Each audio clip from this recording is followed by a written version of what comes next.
이사야 60장 1절로 3절 같이 읽습니다. 일어나라 빛을 발하라.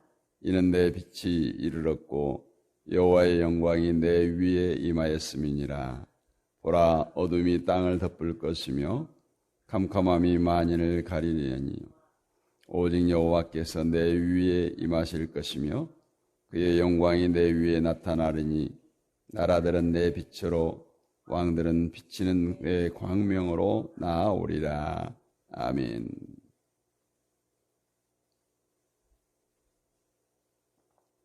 이 아침에 빛을 발하라, 이런 제목으로 은혜를 나누겠습니다. 죄를 짓고 난 인간의 그 마음 속에는 하나님의 뜻, 또 복을 자신의 힘과 노력으로 실천하고 실현할 수 있다라는 의식으로 가득 차 있습니다. 이런 의식에서 나온 구호들이 하면 된다. 청년들이여 야망을 가져라. 세상은 없고 할 일은 많다. 시련은 있되 실패는 없다. 이러한 소위 적극적인 사고방식을 가지도록 만드는 것들입니다. 이러한 구호들을 보면 인간이 마음만 먹으면 안 되는 일이 없다. 이런 의식으로 가득 차 있죠. 그래서 인간의 능력을 극대화하고 그 능력을 최대한 발휘함으로써 나약한 인간이 아닌 강한 인간의 존재를 요구하는 것입니다. 국가는 강한 자를 필요합니다. 나약한 자는 국력에 마이너스를 주기 때문에 그렇습니다. 그래서 강한 인간이 되기 위해서는 먼저 강인한 의식의 소유자가 되어야 된다. 그래서 나는 무엇이든 할 수 있다. 이런 의식으로 어떤 일에든지 뛰어들 수 있는 자신감을 가져야 된다. 이렇게 말합니다. 이것이 국가가 요구하는 인간상이죠. 만약에 이러한 사회적 요구 앞에 하나님만 의지하는 자, 이것은 그냥 약해 빠진 모습으로 비춰질 수가 있어요. 하나님도 스스로 돕는 자를 돕는 분이시지 하나님만 의지한다고 되는 일은 없어 라고 말한다는 거예요. 그런데 하나님을 믿는다고 하는 교회에서까지 이러한 의식이 팽배하다라는 거예요. 하나님의 뜻을 우리 힘으로 실현하고자 실천하자는 거예요. 물론 듣기에 따라서는 이 말이 더 믿음 있는 말처럼 들릴 수 있어요. 가령 우리는 할 수 있다. 믿음으로 일어서서 하나님의 뜻을 실천하자. 우리는 교회마다 표를 내걸고 장기적인 표도 있고 1년 표도 있고 그러는데 그런 표에 반해서 우리는 아무것도 할 수 없는 죄인이다. 오직 예수 그리스도만 의지하고 사는 것만이 우리가 하나님을 기쁘게 하는 것이다. 이런 말을 하면 어느 것이 더 우리에게 설득력이 있겠냐 이 말이에요. 우리는 할 수 있다, 실천하자는 말 자체가 스스로 힘을 얻고 살고자 하는 우리 인간의 본성을 부추기는 말이기 때문에 좋아합니다. 반면에 인간은 아무것도 할 수 없는 죄인이다는 말은 스스로 자신이 가진 능력이나 힘을 포기하는 말이기 때문에 거기에 대한 불만을 가질 수밖에 없다라는 것이. 이러한 불만 속에서 인간이 아무것도 할 수 없는 존재라면 과연 하나님의 일은 누가 하는가? 이런 말을 할 수가 있겠죠. 그러나 이처럼 인간으로 하여금 할 수 있다는 생각에 매이게 하는 것이 곧 사단이 하는 일이라는 거예요. 사단은 늘 속삭입니다. 하나님 의지하지 말라고. 하나님이 아니어도 너는 충분히 할 수 있어. 옆에 친구가 있잖아, 가족이 있잖아. 조금만 돈만 청하면 되는데 굳이 왜 하나님을 의지하고자 하느냐고 차단합니다. 그러나 하나님은 인간의 힘을 빌려서 하나님의 뜻을 실천하는 의도가 전혀 없었어요. 하나님의 뜻을 세상 가운데에 실천하는 것은 나는 내 뜻이 아니라 오직 하나님의 뜻만 앞세운다는 것과 같은 것입니다. 그러나 자기 자신을 사랑하는 마음이 가득한 인간으로서는 자기 뜻을 포기한다는 것은 불가능해요. 우리는 조그만 문제가 하나 생겨도 하나님 뜻보다는 자기 입장을 더 생각하고 내세우며 살아갑니다. 그럼 우리들이 어떻게 나를 포기하고 하나님의 뜻을 실천하겠다 할 수 있겠어요? 결국 인간이 실현하고자 하는 것은 하나님의 뜻이란 내 뜻에 부합한 것을 하나님의 뜻이라고 우기는 거예요. 이런 사람들은 오히려 하나님의 뜻을 방해하고 있다, 이렇게 볼 수 있어요. 그런데도 여전히 할 수 있다는 의식에서 벗어나지 못한 채 우리가 하나님 말씀을 대하고 기도하고 신앙생활을 하기 때문에 내가 실천해야 할 말들을 듣고 찾게 되어 있어요. 오늘 이사야 60장 1절에 일어나 빛을 발하라는 말씀도 우리가 그런 사고방식이 많이 이미 젖어 있는 구절 중에 하나입니다. 특히 헌신 예배 때, 특히 청년들에게 많이 사용되는 표어가 되었어요. 일어나라 빛을 발하라는 말씀은 듣는 사람으로 하여금 뭔가 행동을 촉구하는 말처럼 들립니다. 청년들이 왜 나태에 빠져 있는가? 왜 할 일을 안 하고 있는가? 세상을 봐라. 세상이 이렇게 부패하고 어두운 것은 청년들이 일어나서 빛을 발하고 있지 않기 때문이다. 청년들이 일어나라. 청년들이여 빛을 발하라.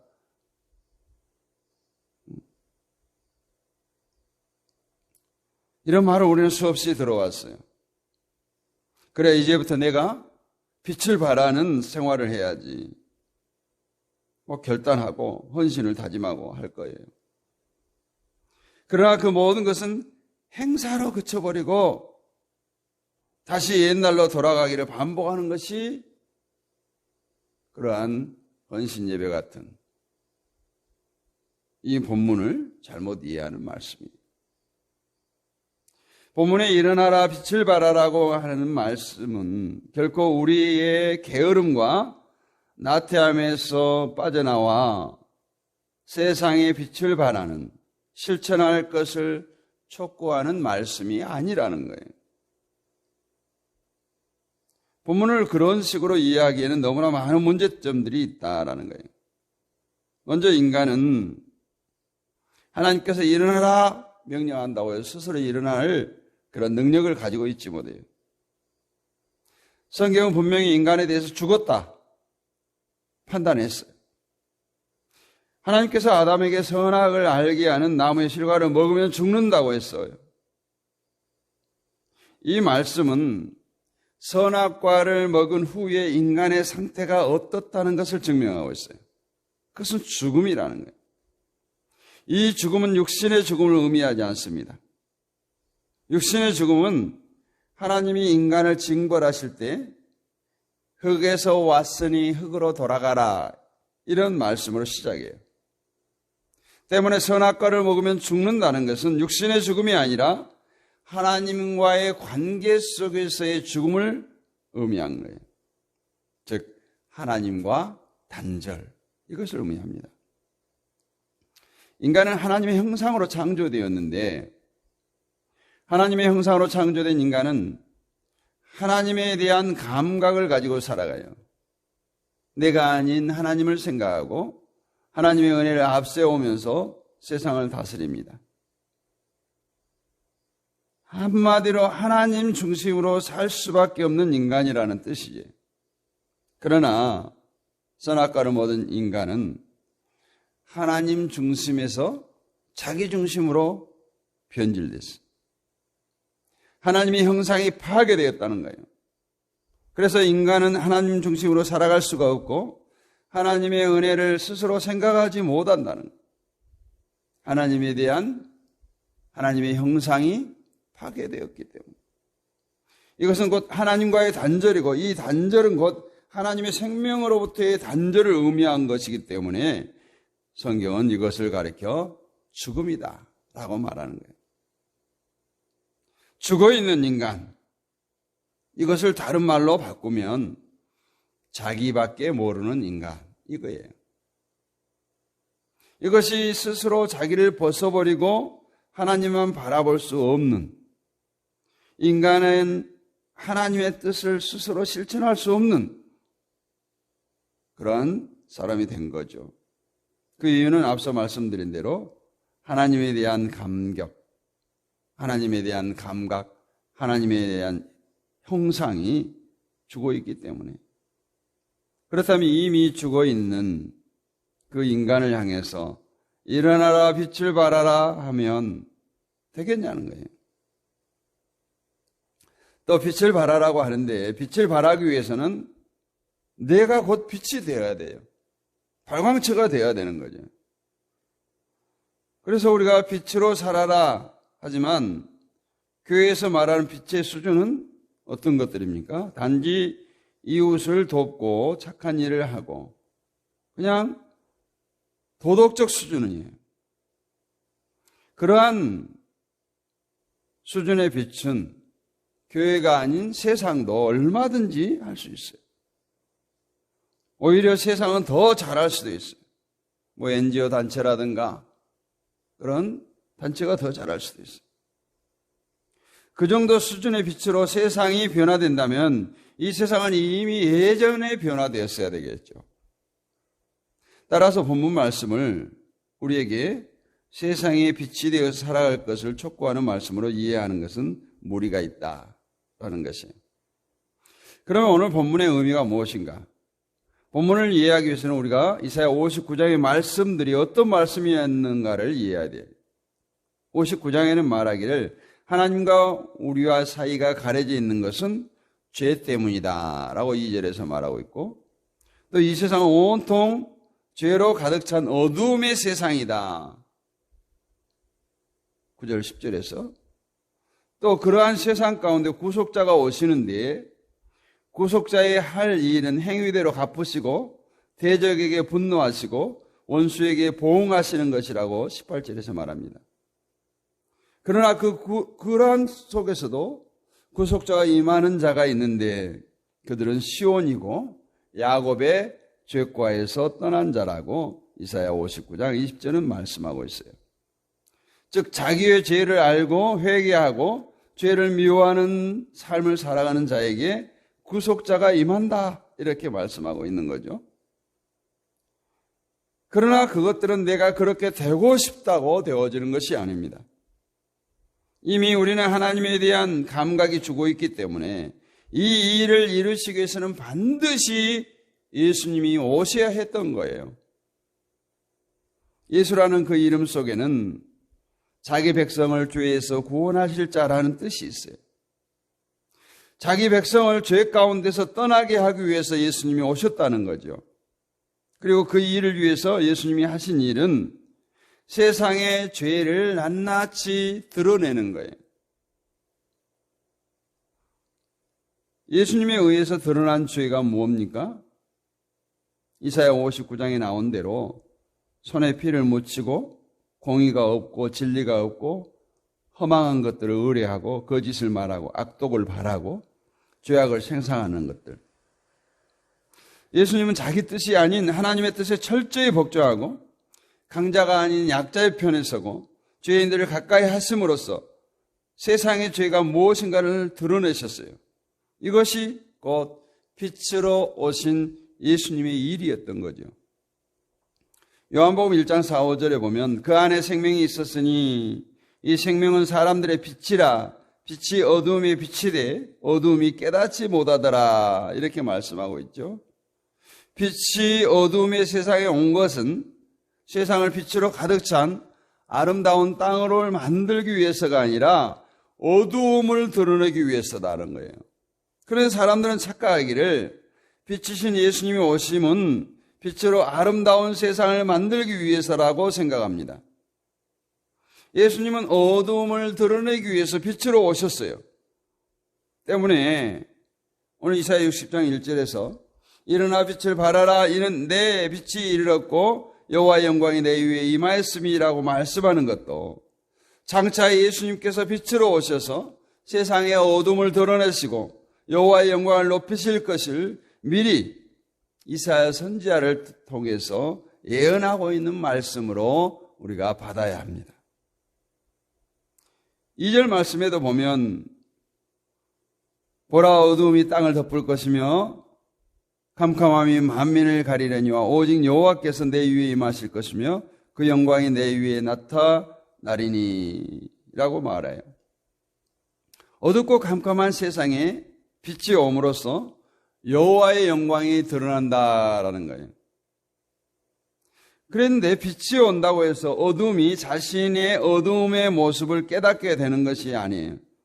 분명히 요한복음에서도 빛이 어둠을 비치되 어둠이 깨닫지 못하더라 이렇게 말씀하고 있죠. 따라서 우리에게 중요한 것은 내가 빛을 바라는 것이 아니라 빛이신 예수님을 통해서 내가 어둠에 갇혀있던 자를 깨닫는 거예요. 내가 어둠이라는 것을 깨닫는 거예요. 우리가 곧 어둠이에요. 우리가 이것을 알아야 돼요.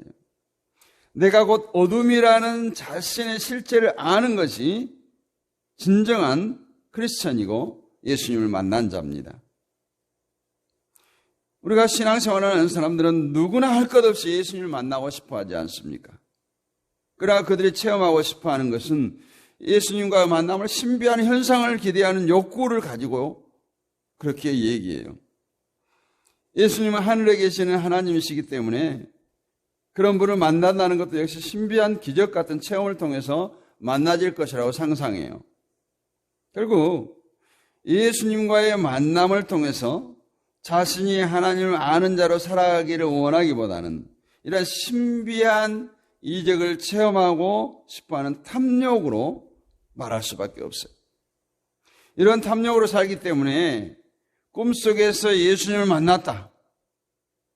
어떤 사람은 이러이러한 모습으로 예수님께서 보여주셨다. 이러이러한 사람은 또 그래서 예수님을 만난 간증하는 사람들 보면 다 예수님의 모습이 달라요. 거기다 있는 말 없는 말 보태서 간증이라는 것을 합니다. 또 어떤 사람은 자기가 눈밭에 넘어졌는데 그 넘어진 자국을 보니까 예수님의 얼굴의 모습이 보였다. 어떤 사람은 구름을 보고 예수님의 모습이다. 그것을 사진으로 찍어서 온 세계에 배포합니다. 그러한 진심으로 빛이신 예수님을 만난 자는 그런 어떤 신비한 현상을 체험한 사람이 아니에요. 예수님을 만난 자는 내가 곧 어둠이었구나. 내가 곧 죄로 죽은 자였구나를 깨닫는 자예요. 이것이 빛으로 오신 예수님을 만난 자의 특징인 거예요. 빛을 만났기 때문에 어둠이 무엇인가를 알게 되는 거예요.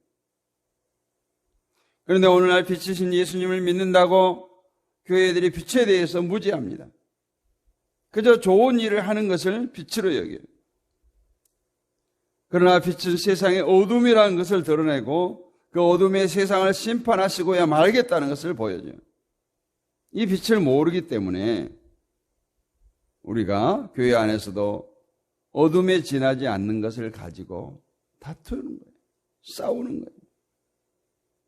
빛을 모르기 때문에 어둠의 것을 가지고 아웅다웅 하는 거예요. 이사야 59장에서 구속자가 시온에 임하고 야곱의 지역과 중에 떠난 자에게 임한다고 분명히 말씀하죠. 그리고 오늘 60장에서 일어나라 빛을 발하라고 합니다. 이 말씀대로 하면 모든 사람에게 빛이 임하는 것이 아니라는 걸 알 수 있어요. 야곱의 죄과 중에서 떠난 자. 그래서 에베소서 5장 14절 말씀에도 보면 그러므로 이르시기를 잠자는 자여 깨어서 죽은 자들 가운데서 일어나라. 그리스도께서 내게 비치시리라 하셨느니라. 이 말씀도 빛이 임한 자는 내가 바로 죽은 자였고 잠자는 자였다는 것을 알게 되는 자예요. 내가 그동안 교회를 열심히 다니고 교회에서 어떤 신앙적인 행위를 많이 한 것 때문에 나는 깨어있는 자고 살아있는 자다 생각했는데 빛이 내게 임하고 보니까 내가 바로 죽은 자였다는 것을 아는 것. 이것이 바로 빛이 임한 자예요. 그리고 이 빛은 오직 자기 백성에게 임하게 될 것이다. 그래서 우리가 성경을 읽으면서 성경을 무시할 때가 참 많은데 그 중에 하나가 나는 죽은 자다라는 것을 무시하고 성경을 보는 거예요. 그래서 사람이 교회에서 믿음이 있는 사람으로 칭찬을 받고 사회에서 인정을 받고 사람도 좋고 인격도 좋다, 착하다는 높임을 받을 때 내가 죽은 자임을, 내가 죄임을 까맣게 잊어버려. 이것이 성경을 무시하는 겁니다. 나는 어둠이 아니라고 생각하는데, 내가 이미 빛으로 산다고 생각하는데 어떻게 이런 사람들에게 빛이 필요하겠어? 계속해서 갈급한 심령들이 생수이신 예수님을 찾는 것과 똑같은 거예요. 그래서 이들에게 예수님은 나의 어둠의 상태를 드러내기 위해서 오신 분이 아니라 다만 나를 천국에 보내기 위해서 오신 분이라고 그렇게 인식하는 거예요. 빛이 임한 자가 빛의 세계에 살아갈 수 있습니다. 빛이 임한 자는 과거에 내가 붙들고 있었고 의지하고 사랑했던 그 모든 것이 다 어둠이었다는 것을 깨닫게 됩니다. 그럴 때 그 사람은 빛으로 살아갈 수 있어요. 빛이 되었다는 것이 아니라 빛을 알았기 때문에 어둠이 무엇인가를 드러내는 사람으로 살아간다는 거예요.